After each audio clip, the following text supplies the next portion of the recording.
صورت انا آتیناک الکوثر وقال ابن عباس شانئک عدوک. شانئک کا معنی کیا ہے؟ عدو، دشمن.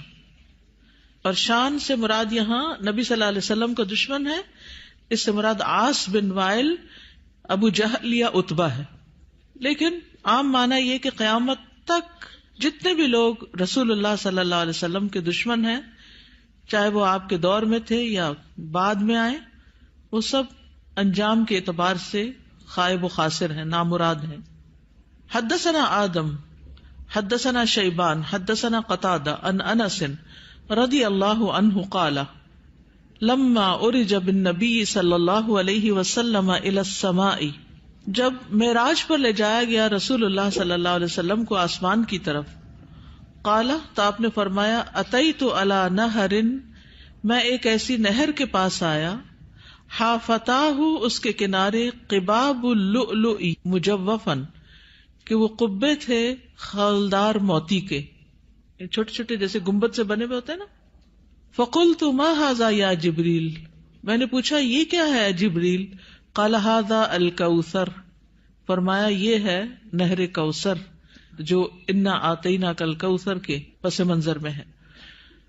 حدثنا خالد بن یزید الکاہلی حدثنا اسرائیل عن ابی اسحاق عن ابی عبیدہ عن عائشہ رضی اللہ عنہا قال، کہتے ہیں سألتها، میں نے ان سے پوچھا، عن قولہ تعالی، اللہ تعالیٰ کے اس فرمان کے بارے میں، انا آتیناک الکوثر، کہ انا آتیناک الکوثر کا کیا معنی ہے؟ الکوثر کیا ہے؟ قالت نہر، کہنے لگی یہ نہر ہے، اعطیہ نبیکم صلی اللہ علیہ وسلم، جو تمہارے نبی صلی اللہ علیہ وسلم کو دی گئی.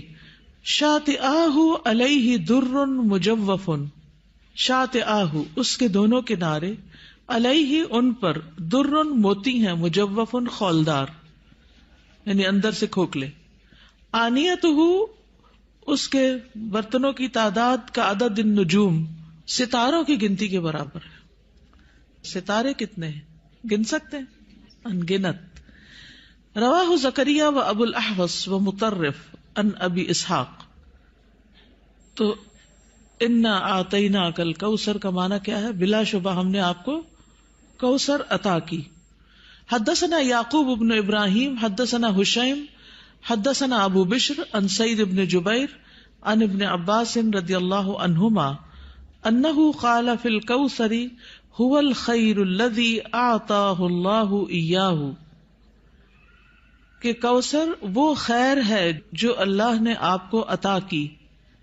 قال ابو بشر قلت لسعید بن جبیر، ابو بشر کہتے ہیں میں نے سعید بن جبیر سے کہا جو ابن عباس کے شاگرد تھے، فإن الناس يزعمون انه نہر، کہ لوگ تو یہ سمجھتے ہیں کہ وہ ایک نہر ہے، فی الجنت جنت میں. فقال سعید، تو سعید کہتے ہیں النہر الذی فی الجنت، کہ وہ جنت والی جو نہر ہے، من الخیر اس خیر میں سے ہے، الذی آتاہ اللہ ایاہ جو اللہ تعالیٰ نے آپ کو عطا کی. تو کوثر کا لفظ جو ہے یہ لغوی اعتبار سے کثرت سے ہے، اس سے مراد خیر کثیر ہے، جیسے کہ آگے ابن عباس کہتے ہیں. اور اس میں دوسرے معنی بھی آ جاتے ہیں، جیسے جنت میں نہر کوثر وہ اسی خیر کثیر کا حصہ ہے. یعنی خیر کثیر عمومی لفظ ہے اور پھر اس کی مثالیں ہیں جیسے نہر اور حوض وغیرہ. اسی طرح حوض کوثر کو بھی اس کا مصداق بتایا گیا ہے. اہل ایمان جنت میں جانے سے پہلے رسول اللہ صلی اللہ علیہ وسلم کے دست مبارک سے اس کا پانی پیئیں گے. اس حوض میں پانی جنت والی نہر سے آ رہا ہوگا، اس طرح تطبیق ہو جاتی. یعنی اگر کوئی یہ کہے کہ کوثر کا معنی کیا ہے، تو عمومی لغوی معنی کیا ہے؟ خیر کثیر. اور نبی صلی اللہ علیہ وسلم کو اوور آل خیر کثیر ہی عطا کی گئی تھی. اور پھر خصوصی معنی کیا ہے؟ نہر کوثر اور حوض کوثر. حوض کوثر میدان حشر میں ہے، جس سے پانی آئے گا کہاں سے؟ نہر کوثر سے. اور نہر کوثر کہاں ہے؟ جنت میں ہے.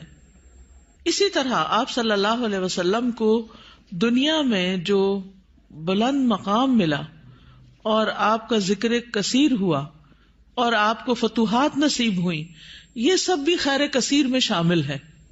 دنیاوی اعتبار سے کیا کیا ہے خیر کثیر میں شامل؟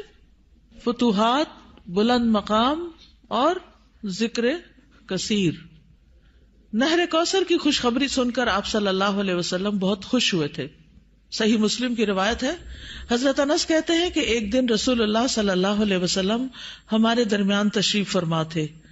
آپ پر نیند سی طاری ہوئی, پھر آپ نے مسکراتے ہوئے اپنا سر اٹھایا تو ہم نے عرض کیا, یا رسول اللہ, آپ کس بات پر ہنس رہے تھے؟ تو آپ نے فرمایا, مجھ پر ابھی ایک سورت نازل ہوئی.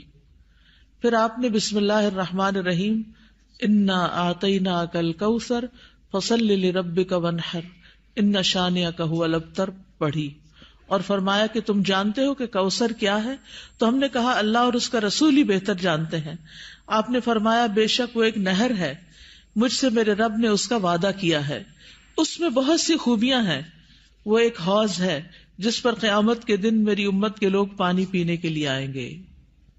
تو حوض کوثر کیا ہے, اس کی ڈسکرپشن کے بارے میں کچھ احادیث ہمیں ملتی ہیں. ہم میں سے ہر مسلمان حوض کوثر کا ذکر تو کرتا ہی رہتا ہے یا سنتا ہی رہتا ہے, لیکن اس کی بہت سی ڈیٹیلز ہمیں نہیں معلوم, تو ان کو ذرا دوہرا لیتے ہیں. رسول اللہ صلی اللہ علیہ وسلم نے فرمایا, میرے حوض کے دونوں کناروں کے درمیان اتنا فاصلہ ہے جتنا مدینہ اور صنعاء کے درمیان ہے. پھر اسی طرح یہ سطح زمین پر بہتی نہر ہے, اندر کھڈوں میں نہیں ہے. رسول اللہ صلی اللہ علیہ وسلم نے فرمایا, مجھے کوثر عطا کی گئی, وہ ایک نہر ہے جو گویا کہ سطح زمین کے اوپر بہتی ہے. حوض کوثر کی مٹی جو ہے, آپ نے فرمایا, میں نے اپنا ہاتھ اس کی مٹی میں ڈال کر دیکھا تو وہ خالص کستوری کی تھی, یعنی خوشبودار. اس میں کنکریاں بھی ہیں اور وہ اس کے موتی تھے, یعنی سطح پر ہوتی ہے نا کنکریاں پانی کی سطح پر, تو وہ موتی تھے. جنت سے آنے والے سونے اور چاندی کے 2 پرنالے ہیں جو اس میں گرتے ہیں. اس صحیح ترغیب و ترغیب سے, یعنی 2 پرنالے جو جنت سے پھوٹتے ہیں, ایک چاندی کا اور ایک سونے کا, وہ اس حوض میں گرتا ہے. حوض پر سونے اور چاندی کے برتن ہیں. اللہ کے نبی صلی اللہ علیہ وسلم نے فرمایا, تم دیکھو گے کہ حوض کوثر پر سونے چاندی کے آبخورے ہوں گے جن کی تعداد آسمان کے ستاروں کی برابر ہے, یا ان سے زیادہ بھی روایت میں آتا ہے. اور پھر وہ برتن جنت کے برتنوں میں سے ہوں گے. کسی نے عرض کیا, یا رسول اللہ, حوض کے برتن کس طرح کے ہوں گے؟ آپ نے فرمایا, اس ذات کی قسم جس کے ہاتھ میں میری جان ہے, اس کے برتن آسمان کے ستاروں سے بھی زیادہ ہوں گے. ستارے بھی ایسی اندھیری رات کے جس میں بالکل بادل نہ ہو. پھر وہ برتن